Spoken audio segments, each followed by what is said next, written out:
The most hated artist you probably recognize. These paintings make my corneas hurt. I'm ashamed that this Damien artist Hirst. lived in my former hometown. The This George is W. Damien Hirst. Bush of art. Worthless. They make me want to puke. They are false works. They are awful. The worst paintings I've ever seen, and they will haunt me for the next half an hour. Those are all real quotes from comments, reviews, and articles concerning one artist and his work. Gee, these paintings must be pretty bad then, It's Damien Hirst, what are isn't they, it? pictures of babies eating each other alive? The scatological scribbles of a lunatic? No. These are the kinds of paintings those quotes are referring to. Now, if you're like me, you might be a bit confused. Why, Actually, yeah.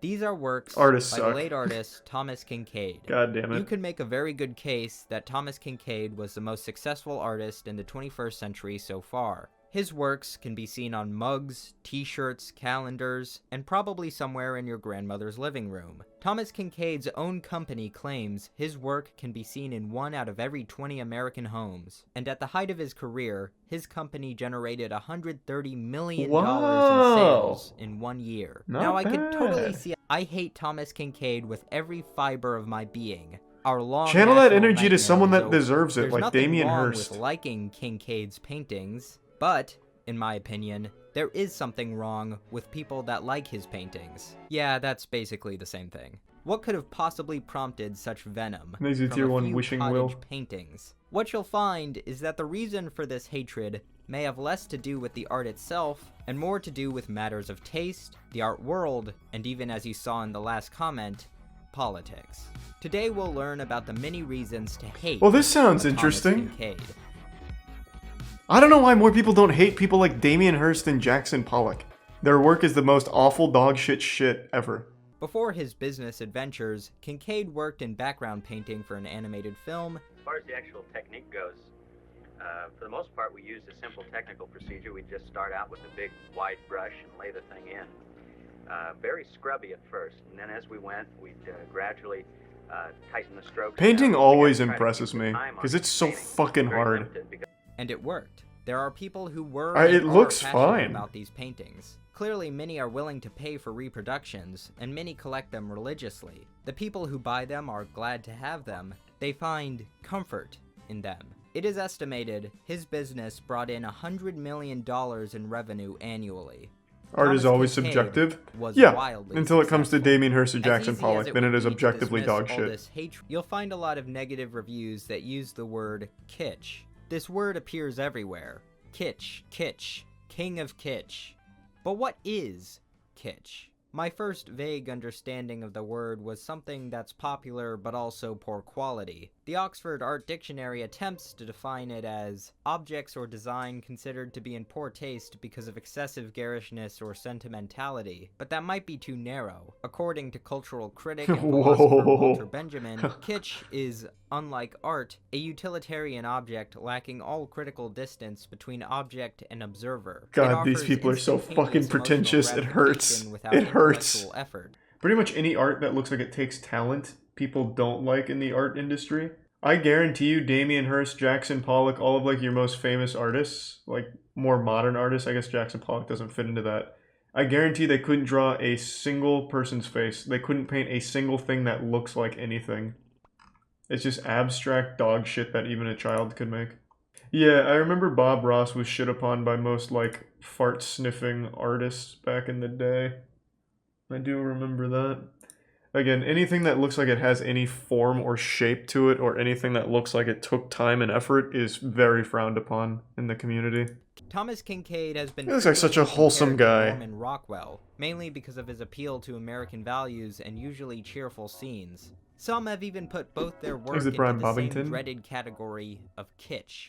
But I think a more fitting comparison is Bob Ross. Ah, Both boy made some wonder. art that now, I love Bob Ross. I mean, who doesn't? But Yeah, I how wouldn't could you really not? call his work challenging. In fact, one can make the case that it is kitsch.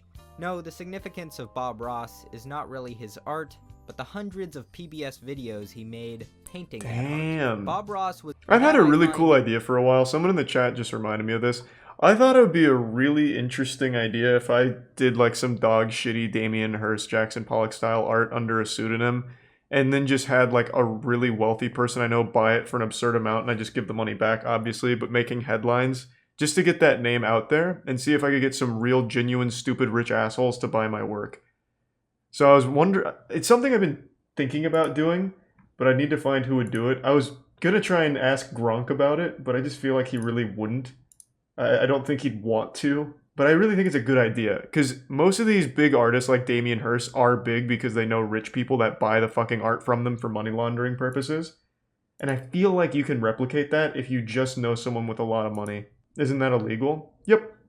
But that's how all big modern artists start. Look up Damien Hirst's history. He doesn't even make the art himself anymore. He has people paint the polka dots for him.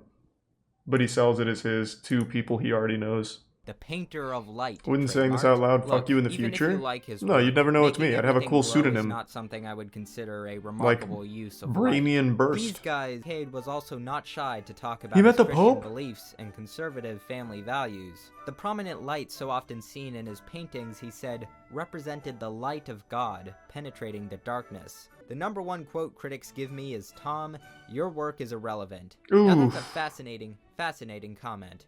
Yes, irrelevant to the little subculture, this microculture of modern art. But here's the point. My art is relevant because it's relevant to 10 million people. That makes me the most relevant artist in this culture, not the least, because I'm relevant to real people. Thomas Kinkade, Yeah, he doesn't seem also super allegedly likable. frequently engaged. Many gallery owners claimed Kinkade had ruined them financially in the name of God. Kinkade dismissed these accusations while also saying It is what God would want, I think. Kinkade was also an alcoholic, Fuck 'em.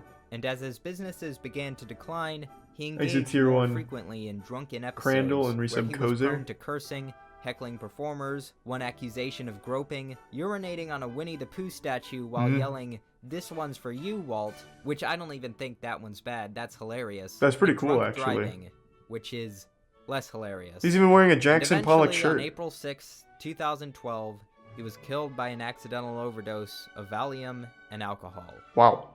If you're still wondering how people could hate a Thomas Kinkade artwork for political reasons, well, it's because the artist himself politicized them. That's how you can get articles like Thomas Kinkade, the George W. Bush of art. Their reasoning? Kinkade, like Bush, peddled a falsely simplified image of the world, and that the same bad taste that made people invest in fraudulent galleries also elected George Bush and sent their children off to die in the war. okay. There's even another article titled, Bro, "Is it's a George jigsaw Bush puzzle a better painting. painter than Thomas Kinkade?" Which argues Man's that looking George for a W. fucking Bush's recent intricate painting view of the world to escapades are challenge more his thought interesting process than with a Kinkade's fucking work jigsaw puzzle. because they are more inventive, is one that echoes Clement Greenberg's 80-year-old essay on the avant-garde and kitsch. We think it's stupid art for stupid people. How can That you, is- like, how do you read this and not just get insulted? Like, reading pretentious garbage like this is so upsetting to me. Like, you can say the same thing without looking like a douchebag. And then, of course, this. We think it's stupid art for stupid people, yet people paying millions for Jackson Pollock's absolute trash. I always go back to Jackson Pollock and Damien Hirst, but there's millions of others.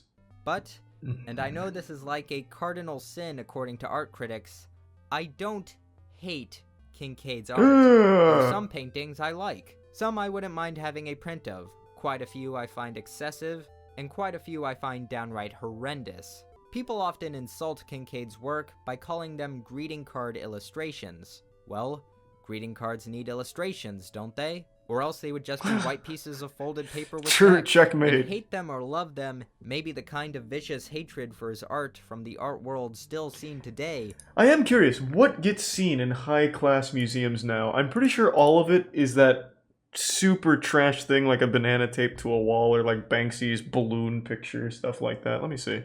What is like the most modern art exhibition that just happened? There's got to be something for 2021. Well, I mean, even on just their homepage, like their art collection here is kind of ass. Looks like these kids did this. Looks like they vandalized an art piece, but this is apparently the piece that's on display. Like this is the cool art, I guess. I don't know. This is like a used hand towel or something. Like they dumped some kind of staining liquid on it. Oh, wow. They're doing a good job here. Ah. Sewing as the world ends. I wish that I had sailed the darkened seas. You gotta really stop and digest this one, actually. There's a lot going on here. It's everything that it's not saying. And that's what makes it so powerful.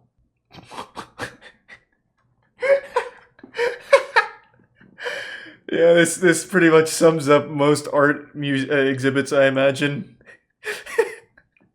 Here's some canvases that there's like some scribbles on it somewhere in there. I don't know, just hanging up. Put like 50 grand on it. Someone's gonna buy it. Wow, this looks fun. Fuck, it really makes you think. This is like when Squidward went to that place to be all alone. This is just a bunch of boxes. Merlin, you've outdone yourself here. And exquisite. Like, you have to ask yourself, what's in those boxes? Are we purchasing too much? It's a display of excess. And you see how the boxes aren't all lined up the same? There's a pattern to it. There's order in the chaos. And then you also have to wonder who packed these boxes. Is it Amazon workers that are miserable and you can feel the hate? Is it someone like maybe a home business with a family that packed the... There's just so many things you have to ask yourself. This really is a challenging piece. I don't know what is this evidence in like a crime scene or something? I don't understand. It's a melting seal. For an Eric Andre skit, they had a really obvious fake art setup that was meant to be destroyed and nobody even noticed. I think I remember that vaguely. There's been a couple people that have done that. I don't remember who, but someone set up an art exhibit that was open to the public and it was just nothing. It was just an empty white room and that was the art. And people went in there and were taking pictures and losing their mind over it. Art, like modern art, is one of the most bafflingly outrageous things to me. And the thing is, I never see anyone defend it. I literally never see anybody online defend it that isn't also laundering money with art themselves. Like, it blows my fucking mind. Nowhere on the internet do I see anyone like, no, Charlie, actually, Damien Hirst's pieces are pretty thought-provoking. Those pills kind of changed my life when I saw it. Nobody says that. But like the pretentious, weird art world where everyone's super rich and dumb. His paintings are some of the most overtly political and excessive oil paintings out there. And like Kinkade, they are technically competent. I wouldn't say they are breathtakingly skillful, but he's probably a better painter than most people. His paintings were serene, peaceful, perfect scenes without pain or suffering. Ironically, his life was anything but. Behind the artificiality of these idyllic scenes is the all-too-real reality of human folly. That was a very nice video. That was very interesting.